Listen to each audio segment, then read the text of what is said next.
Friends, आज 19 मार्च है और 19 मार्च के जो भी इम्पोर्टेंट करंट अफेयर है वो सारे इस वीडियो में अवेलेबल किया गया। वीडियो आप पूरा देखना, सारे क्वेश्चन बहुत ही इंपॉर्टेंट है, मोस्ट इम्पॉर्टेंट है। एक भी क्वेश्चन इरेलीवेंट नहीं है, तो प्लीज़ आप वीडियो पूरा देखना और शेयर भी करना प्लीज़।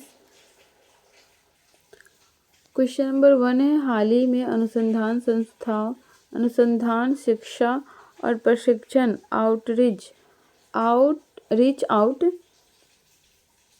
रीच आउट योजना की शुरुआत किस मंत्रालय द्वारा किया गया है? तो यह किया गया है भारतीय पृथ्वी विज्ञान मंत्रालय द्वारा। भारतीय पृथ्वी विज्ञान मंत्रालय द्वारा रीच आउट योजना की शुरुआत की गई है। भारतीय पृथ्वी विज्ञान मंत्रालय ने रीच आउट योजना को पृथ्वी विज्ञान क्षेत्र में अनुसंधान, शिक्षा और प्रशिक्षण को आगे बढ़ाने के लिए इसकी शुरुआत की है।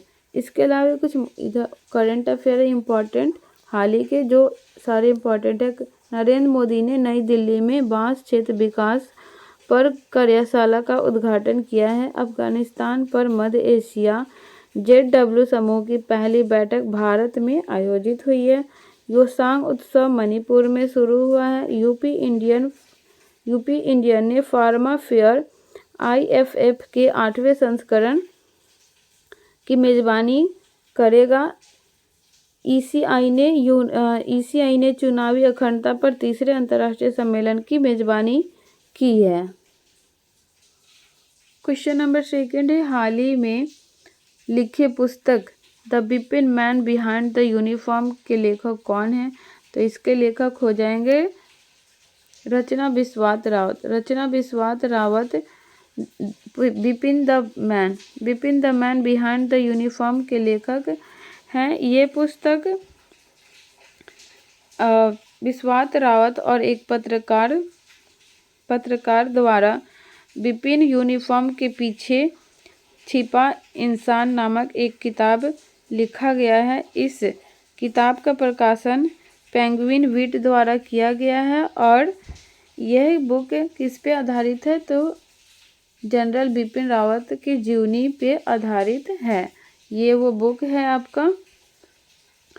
और कुछ इम्पॉर्टेंट फैक्ट है, करण सिंह द्वारा लिखित मुंडक उपनिषद द ब्रिज टू इमॉर्टलिटी नामक पुस्तक का विमोचन किया गया। अरुण सुब्रमण्यम न्यूयॉर्क कोर्ट में पहले भारतीय अमेरिकी न्यायाधीश बने हैं। मनिक साहा ने दूसरी बार त्रिपुरा के मुख्यमंत्री पद की शपथ ली है। शालिजा धामी IAF में लड़ाकू इकाई की कमान संभालने वाली पहली महिला अधिकारी बनी हैं। Colonel Geeta Rana field workshop की कमान संभालने वाली पहली महिला अधिकारी बनी है। ये सारे करंट बहुत ही इम्पॉर्टेंट हैं। थर्ड क्वेश्चन है, हाल ही के रिपोर्ट के अनुसार भारत में सबसे कम साक्षरता वाला राज्य कौन सा है? तो ये है आपका ऑप्शन सी, बिहार। बिहार भारत में सबसे कम साक्षरता वाला राज्य है, जो कि 61.8% मात्र यहाँ साक्षर लोग हैं। सबसे अधिक है केरल में आपका 94% लोग साक्षर हैं। इसके बाद केरल के बाद लक्षद्वीप में 91.85% है, मिजोरम में 91.33% है और बिहार के बाद दूसरे नंबर पे सबसे कम में अरुणाचल प्रदेश 65.3% है। इसके अलावा कुछ इंपॉर्टेंट करंट पे, उड़ीसा के मुख्यमंत्री ने भुवनेश्वर में जनता के देखने के लिए डकोडा विमान का अनावरण किया। महाराष्ट्र चौथी महिला नीति पेश करेगा। जम्मू कश्मीर सरकार ने अंतर्राष्ट्रीय महिला दिवस पर वृक्षारोपण अभियान शुरू किया है। सेनाओं ने जम्मू कश्मीर के डोडा जिले में सेनाओं ने सबसे ऊंचा प्रतिष्ठित राष्ट्रीय ध्वज स्थापित किया है। पुणे ने चौथी Y2 परामर्श बैठक की मेजबानी की है। क्वेश्चन नंबर 4 है, द्रोणाचार्य पुरस्कार विजेता तारक सिन्हा किस खेल से संबंधित थे जिनका हाल ही में निधन हो गया है? तो ये क्रिकेट से संबंधित है। तारक सिन्हा क्रिकेट से संबंधित है। इन्होंने जैसे कि ऋषभ पंत है, आशीष नेहरा है, शिखर धवन है, संजीव शर्मा है, ये जो क्रिकेटर प्लेयर हैं ये सब को इन्होंने प्रशिक्षित किए हैं। तो इनका संबंध क्रिकेट से था। और इसके अलावा कुछ इंपॉर्टेंट करंट देखेंगे हम लोग। पश्चिम बंगाल ने केंद्र से अफीम की खेती की अनुमति देने का आग्रह किया है। सेमीकंडक्टर आपूर्ति श्रृंखला के लिए भारत ने अमेरिका के साथ क्या किया है, ज्ञापन समझौते पर हस्ताक्षर किया है। केंद्र ने अनुसंधान अनुदान और निधि के लिए महिला वैज्ञानिकों के लिए पोर्टल लॉन्च किया है। MOHUA ने वीमेन आइकन लीडिंग स्वच्छता अवार्ड्स का पहला संस्करण लॉन्च किया है। अमित शाह ने वर्चुअल तरीके से अहमदाबाद में विकास परियोजना का उद्घाटन किया है। क्वेश्चन नंबर 5 है हमारा कि हाल ही में भारत और किस देश के बीच मैत्री पाइपलाइन का उद्घाटन किया गया है। तो ये भारत और बांग्लादेश के बीच मैत्री पाइपलाइन का उद्घाटन किया जाएगा। भारत के नरेंद्र मोदी और बांग्लादेश के शेख हसीना ने मिलकर वीडियो कॉन्फ्रेंस के माध्यम से भारत बांग्लादेश मैत्री पाइपलाइन का उद्घाटन करेंगे। यह पहली ऐसी पाइपलाइन होगी जिसके माध्यम से भारत से रिफाइंड डीजल बांग्लादेश को डायरेक्ट आपूर्ति किया जाएगा और ये 130 किलोमीटर लंबी होगी। 130 किलोमीटर लंबी पाइपलाइन होगी जो बांग्लादेश के सिलीगुड़ी, जो पश्चिम बंगाल के सिलीगुड़ी और बांग्लादेश के दिनाजपुर जिले के पार्वतीपुर को जोड़ेगा। राइट आंसर हो जाएगा बांग्लादेश। कुछ इंपॉर्टेंट फैक्ट है। PM मोदी ने हुबली धारवाड़ में दुनिया के सबसे लंबे रेलवे प्लेटफॉर्म का अनावरण किया है। SCO सुप्रीम कोर्ट के मुख्य न्यायाधीशों की बैठक कहाँ हुई है, तो ये नई दिल्ली में हुई है। आयुष मंत्रालय ने नई दिल्ली में योग महोत्सव 2023 का आयोजन किया है। पहली सुप्रीम ऑडिट इंस्टीट्यूशन ACI20 की बैठक कहाँ हुई है, तो ये गुवाहाटी में शुरू हुई है। PM मोदी ने 118 किलोमीटर लंबी बेंगलुरु मैसूर एक्सप्रेसवे परियोजना का उद्घाटन हाल ही में किए हैं। क्वेश्चन नंबर 6 है हाल ही में यूक्रेन युद्ध अपराधों को लेकर व्लादिमीर पुतिन के खिलाफ किसने गिरफ्तारी वारंट जारी किया है, तो ये ICC द्वारा किया गया। ऑप्शन सी सही हो जाएगा, ICC द्वारा। ICC ने बच्चों के गैर कानूनी निरावास और यूक्रेन के क्षेत्र से रूसी संघ में लोगों के गैर कानूनी हस्तांतरण के संदेह में पुतिन की गिरफ्तारी के लिए वारंट जारी किया है। इसके अलावा इसरो ने भारत अमेरिका द्वारा संयुक्त रूप से विकसित NASA ISRO synthetic aperture radar उपग्रह प्राप्त किया है। रक्षा मंत्रालय ने 6 डोनियर विमान खरीदने के लिए HAL के साथ क्या किया है, तो अनुबंध सौदे पर हस्ताक्षर किया है। भारत और फ्रांस अरब सागर में समुद्री साझेदारी अभ्यास MPX आयोजित करते हैं। केंद्र ने INS सिंधु कीर्ति पनडुब्बी की मरम्मत के लिए हिंदुस्तान शिपयार्ड लिमिटेड HSL के साथ 934 करोड़ रुपए के समझौते पर हस्ताक्षर किए। Bharat, America, Japan, France, Britain और ऑस्ट्रेलिया की नौसेनाओं के बीच अभ्यास ला प्रॉस शुरू हुआ है। क्वेश्चन नंबर 7 है हमारा कि हाल ही में अमेरिका ने किस रेखा को अंतर्राष्ट्रीय सीमा के रूप में मान्यता दी है, तो ये मैकमोहन रेखा को मान्यता दिया है अमेरिका द्वारा। हाल ही में फिलहाल में एक द्विपक्षीय संकल्पना सुचालित की गई थी, जिसमें संयुक्त राज्य अमेरिका द्वारा मैकमोहन रेखा को चीन और भारत के अरुणाचल प्रदेश के बीच अंतर्राष्ट्रीय सीमा के रूप में स्वीकार किया गया। और इस संकल्पना में चीन का दावा जो था, अरुणाचल प्रदेश तिब्बत का हिस्सा जो दावा था उसको खारिज कर दिया गया और यह राज्य उसके क्षेत्र में आता है, अरुणाचल प्रदेश उसके क्षेत्र में आता है, और बजाय इसके अरुणाचल प्रदेश को भारत का अभिन्न अंग मान्यता दी गई।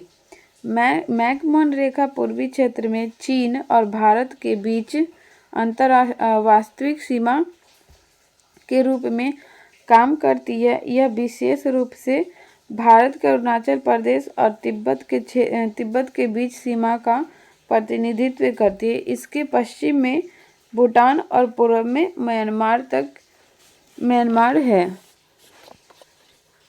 ये कोलंबिया ने 25 साल में पहली बार महिलाओं के लिए सैन्य सेवा खोली है। राजकुमार सिंह ने 19वीं बिम्स्टेक मंत्री स्तरीय बैठक में भाग लिया है। भारत दुनिया का सबसे बड़ा हथियार आयातक देश बन गया, जो कि सिपरी रिपोर्ट 2023 के अकॉर्डिंग भारत दुनिया का सबसे बड़ा हथियार आयातक देश बन गया। राइट आंसर हो जाएगा आपका मैकमोहन रेखा, जो अमेरिका ने इसे अंतर्राष्ट्रीय सीमा के रूप में मान्यता दिया है। 18 मार्च को ग्लोबल रिसाइकलिंग डे 2023 की किस थीम के साथ मनाया गया है? 18 मार्च को ग्लोबल रिसाइकलिंग डे 2023 किस थीम के साथ मनाया गया? तो ये क्रिएटिव इनोवेशन के साथ मनाया गया। राइट आंसर ऑप्शन बी हो जाएगा। ये हर साल वैश्विक रिसाइकलिंग दिवस 18 मार्च को मनाया जाता है, और इस साल 2023 का थीम आपका हो जाएगा क्रिएटिव इनोवेशन। इस साल का ये थीम हो जाएगा। और ग्लोबल रिसाइकलिंग डे 2023 हर साल 18 मार्च को मनाया जाता है, जिससे लोगों को पर्यावरण पर प्लास्टिक के हानिकारक प्रभावों के बारे में जागरूकता को फैलाना मेन मकसद यही है। इसके अलावा हम लोग मार्च मंथ के जो इम्पोर्टेंट करंट दिवस है, डे है, वो देखेंगे। 1 मार्च को आपका शून्य भेदभाव दिवस हो गया। जान बचाओ डिस्क्रिमिनाइज करे 1 मार्च का हो गया, इसका थीम हो गया शून्य भेदभाव दिवस का। 3 मार्च का विश्व वन्य जीव दिवस, इसका थीम आपका हो गया वन्य जीव संरक्षण के लिए साझेदारी। 4 मार्च को राष्ट्रीय सुरक्षा दिवस, इसका थीम हो गया हमारा उद्देश्य शून्य क्षति। 8 मार्च को अंतर्राष्ट्रीय महिला दिवस, डिजिट ऑल लैंगिक समानता के लिए नवाचार और प्रौद्योगिकी। 10 मार्च को CISF का स्थापना दिवस मनाया जाता है। 12 मार्च को मॉरिशस दिवस मनाया जाता है। 14 मार्च को PI दिवस मनाया जाता है, और नदियों की कार्रवाई का अंतर्राष्ट्रीय दिवस भी मनाया जाता है 14 मार्च को। 15 मार्च को विश्व उपभोक्ता अधिकार दिवस कंज्यूमर डे मनाया जाता है। 16 मार्च को राष्ट्रीय टीकाकरण दिवस नेशनल वैक्सीनेशन डे, और 17 मार्च को वर्ल्ड स्लीपिंग डे विश्व नींद दिवस मनाया जाता है। क्वेश्चन नंबर 9 है, टाइम्स मैगजीन ने दुनिया के सर्वोत्तम महानतम स्थानों की सूची में किस स्थान को शीर्ष स्थान प्राप्त हुआ? तो ये टेम्पा, फ्लोरिडा का टेम्पा है। टेम्पा को सर्वोत्तम महानतम स्थानों में शीर्ष स्थान प्राप्त हुआ है। और भारत के दो स्थान हैं, लद्दाख और मयूरभंज। लद्दाख और मयूरभंज को टाइम्स मैगजीन के द्वारा भारत के 2 स्थानों को महानतम सूची में शामिल किया गया। इसके अलावा जम्मू कश्मीर में एशिया का सबसे बड़ा ट्यूलिप गार्डन 19 मार्च को जनता के लिए खुलेगा। 19 मार्च को ये खुलेगा। उत्तराखंड रेशम उत्पादन के लिए बीमा योजना शुरू करने वाला पहला राज्य बन गया है। उत्तराखंड रेशम उत्पादकों के लिए बीमा योजना शुरू करने वाला पहला राज्य बन गया। अशोक लीलैंड ने तमिलनाडु संयंत्र में पूरी तरह से महिलाओं वाली उत्पाद लाइन का अनावरण किया है। भारत ने अनुसंधान नेटवर्किंग को बढ़ावा देने के लिए स्वीडन के साथ MOC पर हस्ताक्षर किया है। वंदे भारत एक्सप्रेस को मिली एशिया की पहली महिला लोको पायलट, जो कि सुरेखा यादव हैं। आज के सेशन का लास्ट क्वेश्चन है कि हाल ही में राष्ट्रीय कंपनी कानून न्यायालय NCLT जो आपका नेशनल कंपनी लॉ ट्रिब्यूनल ने HDFC लिमिटेड और किस बैंक का विलय को मंजूरी दे दी है? तो नेशनल कंपनी